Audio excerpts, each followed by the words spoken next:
आज ऑफिस में इतना काम था कि मैं थक गई। अम्मी भाभी दिखाई नहीं दे रही। वो तो सदा सोते ही रहती है।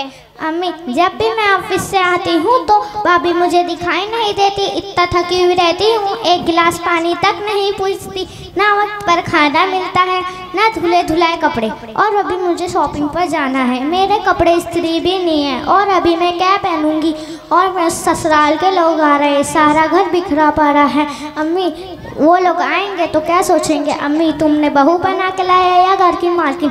कहती है अपने कपड़े और अपनी अम्मी के कपड़े खुद धुला करे, आखिर इसे किस बात का गुरूर है।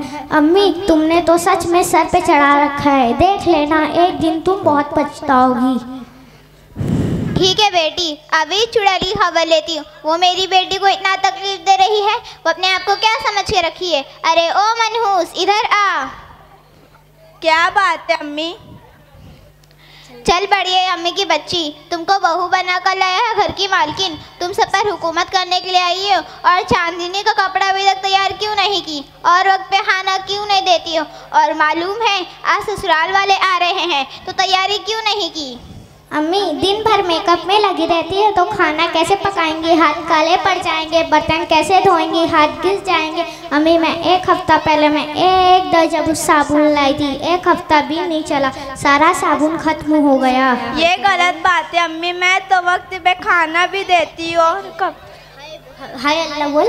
हाय अल्लाह, मैं तो साबुन और क्रीम डाला कर थक गई हूँ, कभी ये ख़त्म कभी वो ख़त्म। कभी तो आँख से देखोगे तब ना, जब से ये घर पे आई है घर की सारी बरकतें चले गई। ये गलत बात है अम्मी, मैं तो वक्त पे खाना भी देती हूँ और कपड़े ही बराबर धोती हूँ। रात में देर तक काम की चांदनी के बिस्तर पर सो गई तो क्या शिकायत लगा बैठी है। अभी मेहमान आने को तो काफ़ी टाइम है, उनके आने से पहले मेरा काम हो जाएगा इंशाल्लाह। और ज़्यादा काम रहा तो आप लोगों को भी हाथ बटा देना चाहिए, अकेले में कितना कर सकती हो। और रही है बस साबुन और क्रीम की, तुम्हारा बेटा खुद ही कहता है ज़रा बन ठन के रहा कर, अकेले में ही कितना इस्तेमाल कर सकती हूँ। और आप भी और आपकी बेटी भी। अरे मनहूस, तू मेरी बेटी के बारे में कौन होती कहने वाली, तेरा बाप ला कर देता है। एक कौड़ी का सामान लाई, हमने समझा आएगी करेगी खिलाएगी, लेकिन तू सारे घर पर कब्जा करने के लिए आई है। लेकिन तेरा यहाँ कुछ नहीं होगा। तू हाजी अपने बाप को फ़ोन करके बोल तुझे टीवी फ्रिज और सारा जहेज का सामान चाहिए, और आज के बाद तू मेरी बेटी का बिस्तर और कोई सा भी सामान हाथ नहीं लगाएगी। चल अम्मी अब तक जो हुआ इस बात से माफ़ी चाहती हूँ। मेरे शादी के वक्त मेरे माँ बाप से जितना हुआ उतना उन्होंने दिया, अब मैं ये सब कुछ नहीं ला सकती।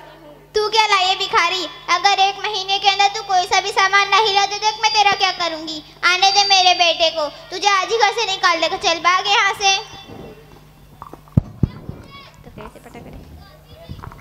अस्सलामुअलैकुम। वालेकुम अस्सलाम, आइए बैठिए। चांदनी तुम्हारे ससुराल के लोग आए हैं। बर्तन पलंग बाल्टी ये सब क्या है, हम भीख में आए हैं क्या। इसमें एक सोफ़ा ऐसी फ्रिज ये सब कहाँ है। आप अपना सामान यहीं रखिए और अपनी बेटी भी। नहीं आपा रुक जाइए। अम्मी रुक जाइए ना। नहीं हम जा रहे हैं। अस्सलामुअलैकुम। वालेकुम अस्सलाम। अरे आप लोग ये क्या दंगा फसाद कर रहे हैं। देखिए आपकी यहाँ की औरतें कितनी वादा खिलाफ होती है। शादी के 1 साल पहले कहती है कि दहेज का सारा सामान दूंगी, अब टाल मटोल कर रही है। देखो आपा, क्या हमने ये सब जायज़ रिश्ते वगैरह का नाम निकाल रखा है। शादी में हमें लड़की ही मिल जाए तो बहुत है, आखिर आपकी बेटी भी तो है। कल इसके ससुराल वाले भी ऐसी मुताला करेंगे तो फिर आप क्या करेंगी। अगर ऐसा ही सिलसिला चलता रहा दीन और दुनिया तकलीफ़ों से भर जाएगी और ससुराल में किसी को आराम नहीं मिलेगा। हर किसी को जितना दो उतना कम है। ससुराल वाले की ख्वाहिश हम पूरी नहीं कर पाएंगे तो कल के दिन हमारी बेटी भी कहीं जाएगी, उसे भी तकलीफ़ होगी और वो भी जहेज के ताने सुनेगी। और सबसे पहले हमें ये सोचना चाहिए जिसकी हम बेटी लाएंगे वो हमारी भी बेटी है। जब हम अपनी बहू को बेटी समझेंगे हमारी बेटी बेटी समझी जाएगी। हमने तो अखबारों के सर में पढ़ा है कि जहेज के मुतालिक सास बहू के झगड़े से परेशान होकर खुदकशी कर ली। फिर क्या, किसी सास ने बहू को जला दिया और मार दिया, तकलीफ़ें दी वगैरह वगैरह। और सुनो आपा, किसी की बेटी हमारे घर बहू बनकर आती है, हम इसे नौकरानी समझते हैं। छोटी छोटी गलतियों पर इसके ख़ानदान वालों पर लानत मलानत करते हैं।